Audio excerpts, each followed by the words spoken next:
dando início à apresentação do projeto, que foi proposto pela professora Lucena e elaborado pelas alunas Andressa, Raquel, Macicléia e Karine.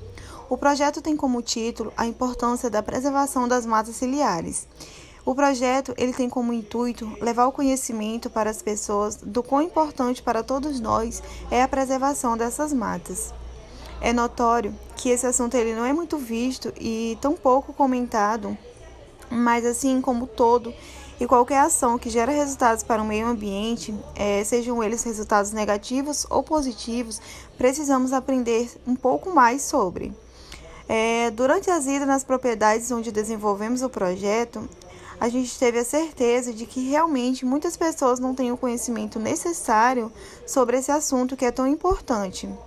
Para todas as pessoas donas dos sítios e das fazendas em que a gente visitou, explicamos e ressaltamos todo o necessário para que essas pessoas tivessem o conhecimento e não degradassem mais uma área tão importante como as de matas ciliares.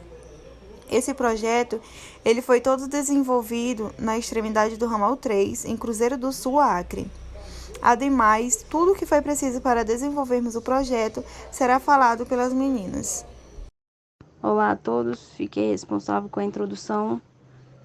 Nessa introdução eu vou falar um pouco sobre a educação ambiental e logo após falar o nosso projeto ao todo, o que vai acontecer nele mais na frente. A Lei número 9.795, de 27 de abril de 1999, dispõe sobre a educação ambiental e instituiu a Política Nacional de Educação Ambiental, que afirma se tratar de um item essencial para a educação de todo o país e que deve estar presente em todos os níveis educacionais de maneira formal ou não formal. Então, a educação ambiental pode ser definida como uma ferramenta que tem como finalidade a sensibilização e a capacitação da população em geral a respeito dos problemas ambientais existentes.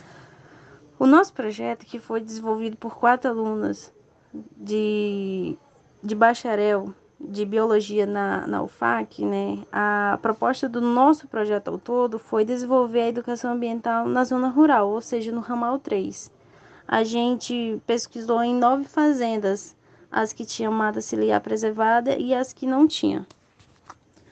Como vai ser falado mais na frente, 5 delas tinham mata ciliar preservada e 4 não tinham. O nosso projeto em si, ele sensibilizou os proprietários, né, acerca da importância da proteção deste recurso, da mata ciliar, né, nem tanto, não só a mata ciliar, desculpe, mas também como as nascentes, os rios e os demais recursos hídricos que ali continham.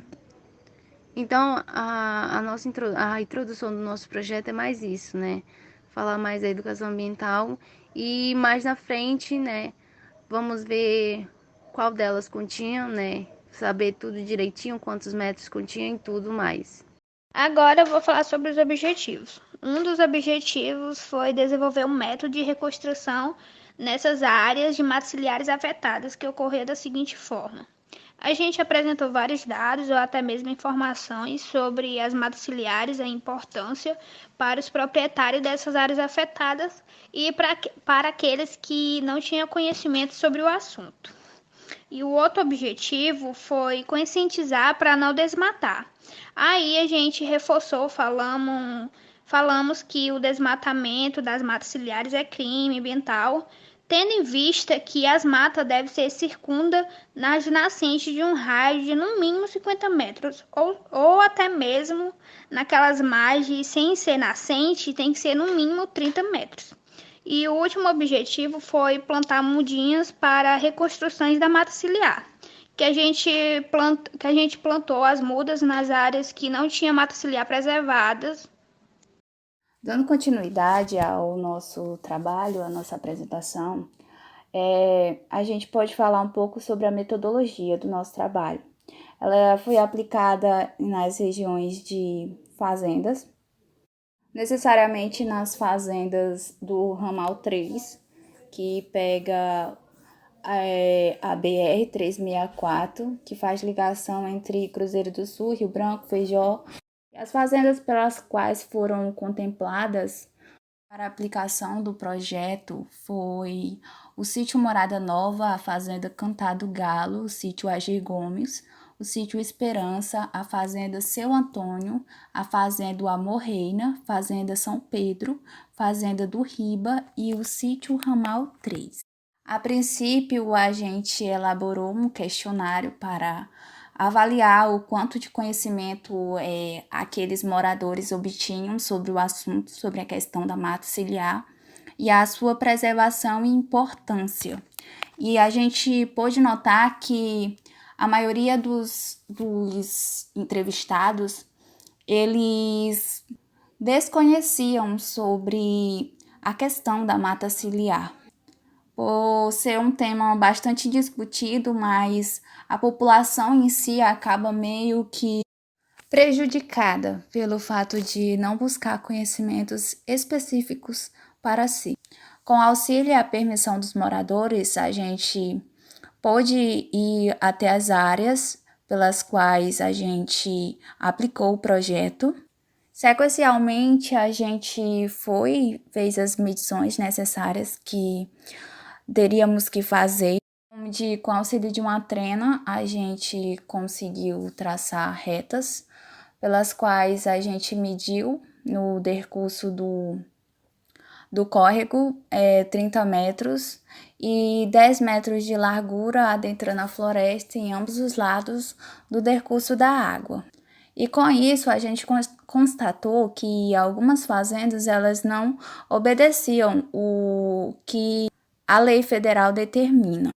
Dentro dos fatores obtidos, a gente resolveu aplicar uma metodologia bem conhecida, que foi o método do reflorestamento, onde foram selecionados e cultivados mudas de Ingá índoles, que popularmente é conhecida como Ingá de metro, da família Fabácea.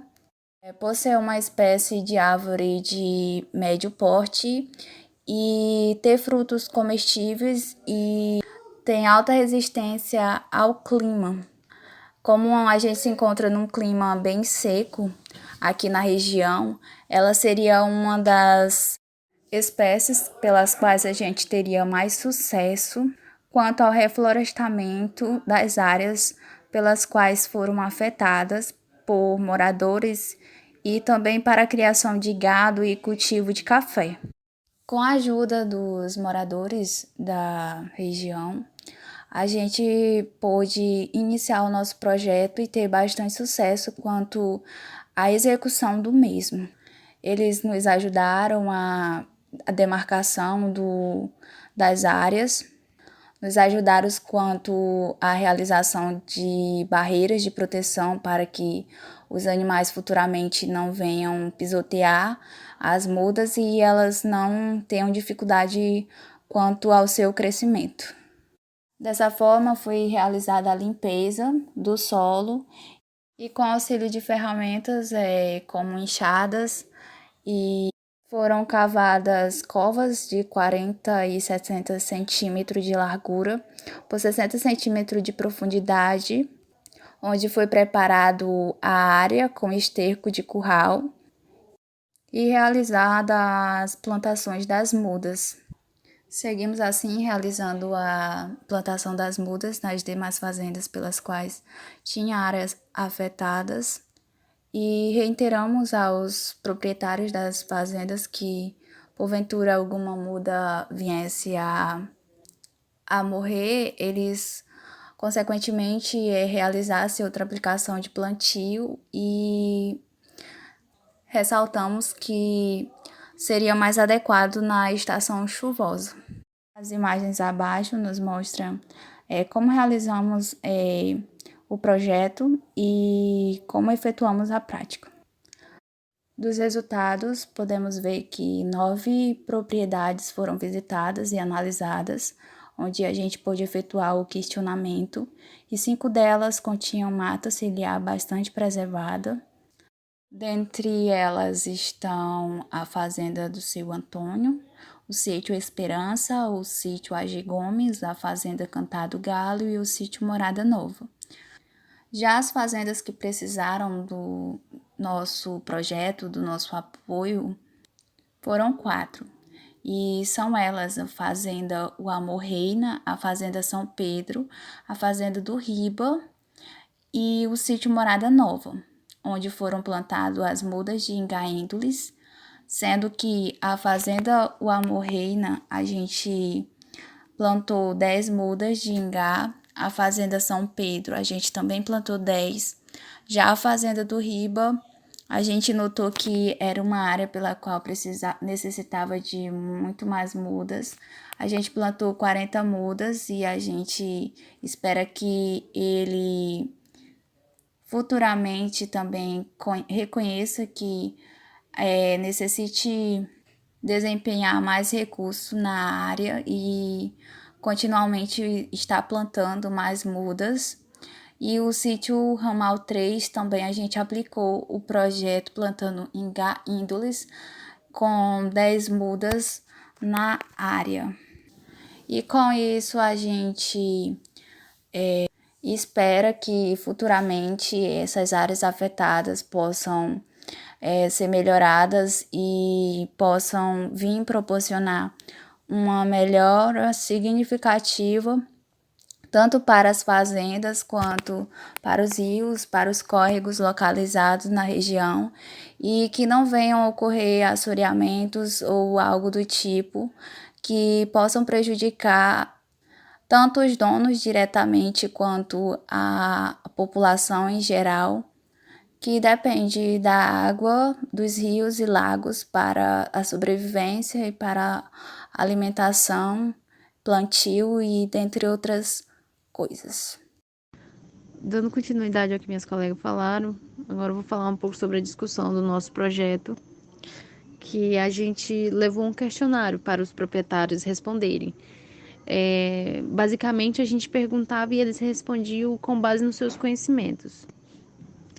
Quando a gente fazia as primeiras perguntas, tinha alguns proprietários que não sabiam exatamente responder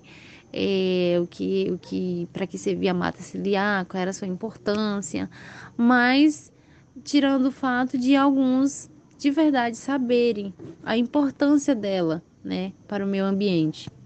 Depois desse questionário, a gente se dirigiu até o fim de suas fazendas, né? Averiguamos lá com cuidado o tanto de metros que tinha do rio até a mata, se não possuía mata. Então, esse projeto ele foi extremamente válido e muito gratificante para nós, né? E muito proveitoso também. Proveitoso por conta de nós, acadêmicas, né, da UFAC, pela oportunidade de ter contato, né, com a comunidade da zona rural e aplicar os nossos conhecimentos a elas. Depois de a gente explicar, os donos da terra ficaram assim muito agradecidos pela forma em que a gente falava, pela forma em que a gente explicava e pela forma em que a gente se importava com as matas ciliares. Com isso, aquelas fazendas que não tinham mata preservada, que a mata ciliar era desmatada, os proprietários se dispuseram de querer ajudar, né? Que de qualquer forma eles iam ajudar nós a plantar ali. Então, a gente plantou lá mudas de engazeiras e após eles verem nós lá plantando, teve alguns que falaram que sim, que ia prestar mais atenção, né? Se fosse desmatar, ele ia plantar de novo, porque seria uma mata, é uma mata que a gente tem que preservar, entendeu? E tem recurso hídrico lá, e eles também têm que preservar aquele recurso hídrico, tanto para os gados, que possuem muitos gados em fazendas, nas fazendas de tais proprietários possuíam muitos gados. E isso ajuda tanto para o meio ambiente quanto para a vida animal que eles possuíam. A conclusão, já levando em consideração os aspectos mencionados lá em cima, podemos concluir então que esse tema é de uma grande importância, onde tem uma devida necessidade de passar esses conhecimentos para aqueles que não têm consciência do quão necessário preservar a mata ciliar. Então, concluímos da devida forma que, mesmo havendo alguns que preservam essas áreas, né, ainda ocorre de não ter áreas preservadas por falta de conhecimento sobre o assunto.